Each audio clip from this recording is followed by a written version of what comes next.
जरांगे पाटील यांना मुंबई पोलिसांनी समन्स बजावलाय। जरांगेंसह पांडुरंग, तारक, गंगाधर काळकुटे, चंद्रकांत भोसले, वीरेंद्र पवार आणि प्रशांत सावंत यांना देखील पोलिसांनी समन्स दिलाय। आज सकाळी 11 वाजता जरांगेंसह इतरांना आझाद मैदान पोलीस ठाण्यात चौकशीसाठी हजर राहण्याच्या सूचना या मुंबई पोलिसांकडून देण्यात आल्या।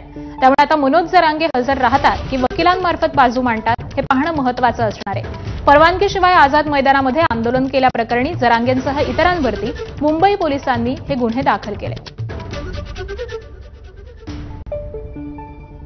बातमी आहे जालन्यामधून। जालन्यात सकल ओबीसी आणि भटके विमुक्त महासंघाचा जिल्हाधिकारी कार्यालयावरती मोर्चा निघणार आहे।